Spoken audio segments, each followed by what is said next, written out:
Buenos días, gracias por atendernos realmente a esta hora justamente. Bueno, decíamos que salió el número de la inflación, que es el más bajo de los últimos meses, últimos años. ¿Cuál es el análisis que hacen ustedes?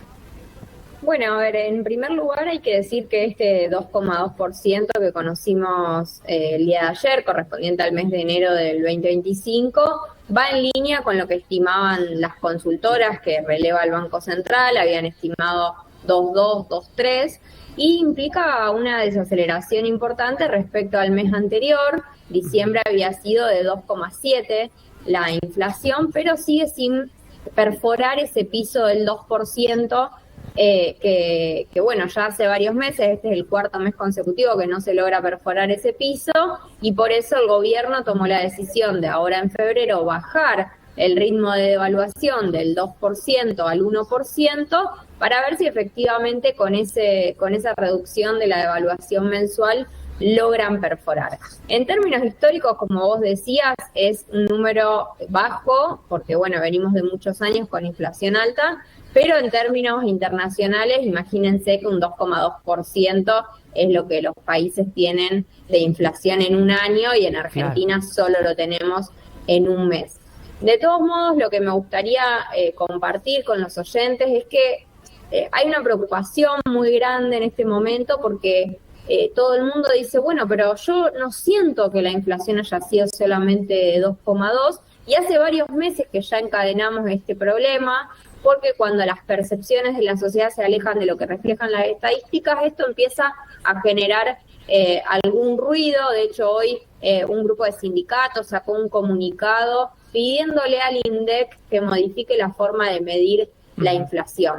Y esto tiene que ver con lo siguiente: el INDEC, para medir la inflación, utiliza una canasta de consumos que mide o pondera, mejor dicho, mucho más lo que son los bienes que lo que son los servicios. Y lo que sucedió desde la asunción de Javier Milei es que los servicios subieron muy por encima de la inflación general, y cada vez representan un mayor porcentaje del gasto que destinamos los hogares.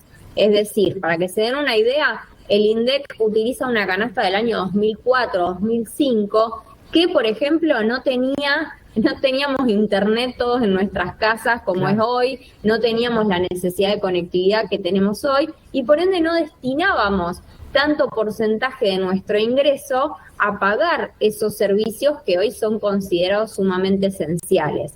Entonces, el ejercicio que hicimos desde CEPA, desde el Centro de Economía Política Argentina, fue decir, bueno, a ver, el INDEC realizó en el año 2017 una nueva medición para ver en qué gastaban sus ingresos los argentinos y las argentinas, y efectivamente en esa nueva medición los servicios tienen un mucho mayor peso que el que tenían en el año 2004-2005, que es la canasta que utiliza el INDEC. Bueno, si utilizamos esa canasta más actual del año 2017-2018, nos da que desde que asumió Milei, la inflación acumulada es del 205,8%, mientras que el INDEC dice que es de 179,3%. O sea, hay una distancia muy importante de 27 puntos porcentuales que, digo, es relevante porque tiene que ver con, bueno, qué pasó en definitiva con los ingresos. El gobierno te dice, con la inflación que hay ahora, los salarios, pero más específicamente los salarios privados registrados, ya recuperaron el nivel de compra de noviembre del 2023. Ahora, si vos considerás una inflación mayor con esta canasta que te decía actualizada al 2017, los números te muestran que en realidad los salarios están 8% abajo todavía de lo que era noviembre del 2023, el último mes del gobierno anterior. Y a eso se le suma que esos son los privados registrados. Si te vas a los salarios públicos, si utilizas la inflación del INDEC, cayeron 15%, y si utilizas esta canasta actualizada, los salarios públicos están 23% abajo de noviembre del 2023. Y por eso también cuando vemos indicadores de consumo masivo, de leche, de yerba, de carne, bueno, no hay ningún tipo de recuperación en esos rubros, porque justamente destinamos cada vez más parte de nuestro ingreso en pagar servicios y tenemos menos ingreso disponible para destinar a lo que es el consumo masivo. Claro, y estamos hablando en este caso de personas que tienen trabajo, ¿no? En el ámbito público o privado, ni hablar de aquellos que no tienen la posibilidad de contar con un empleo o que viven de changas, por ejemplo. Para ellos es una situación bastante casi insostenible, diría.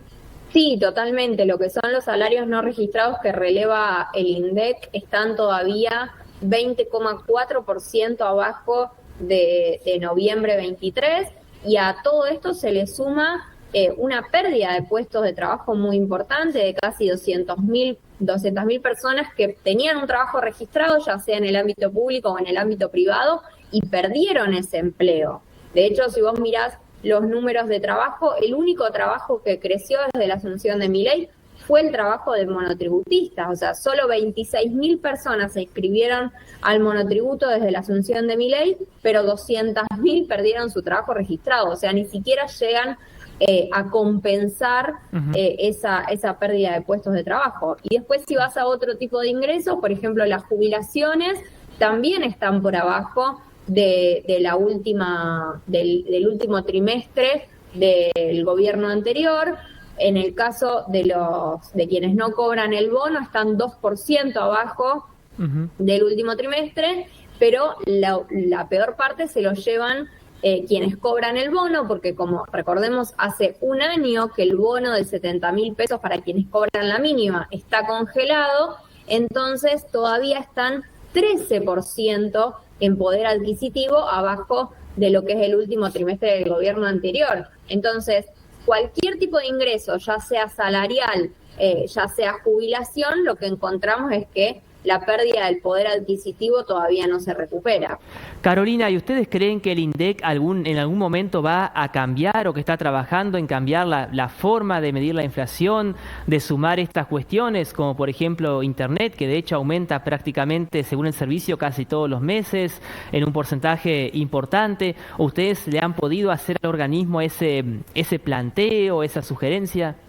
Bueno, a ver, en primer lugar hay que decir que el INDEC en un punto recogió el guante de esta crítica que veníamos haciendo nosotros, pero también distintas consultoras o incluso en la prensa aparece mucho esta crítica, y hace 2 o 3 meses lanzó lo que es la calculadora de tu propia inflación, ¿no? Es decir, vos podés completar un formulario en el que decís cuánto gastás en cada rubro, y el INDEC te dice cuánto fue tu propia inflación, no la inflación promedio de toda la economía, sino tu propia inflación. Y eso en definitiva es una forma de reconocer que en el sentir social el dato que arroja el INDEC ya no es representativo. El problema me parece que ahí termina siendo más de índole político y no tanto técnico, porque imagínate que el gobierno nacional no quiere de ningún modo cambiar la metodología para que le dé un índice mayor, porque en definitiva es hoy la principal carta que tiene para mostrar ante la sociedad, y más en un año electoral. Totalmente, que fue una de las promesas de la campaña, justamente el hecho de bajar la inflación. Aparte, el número que queda en los títulos de diarios, sitio web, en la televisión o donde sea, es el número oficial del INDEC, no lo que cada uno saque en su casa, ¿no?, con esta calculadora que se lanzó. Efectivamente, más allá de la percepción social, el dato que se difunde y el dato duro, el dato con el cual se negocian paritarias o el dato con el cual se aumentan las jubilaciones, porque recordemos que las jubilaciones están atadas a la inflación, es el dato oficial. Entonces todo lo demás genera ruido en términos mediáticos, pero no tiene impacto en la vida de las personas. Carolina, muchísimas gracias por un abrazo. Un abrazo grande, que tengan buen día.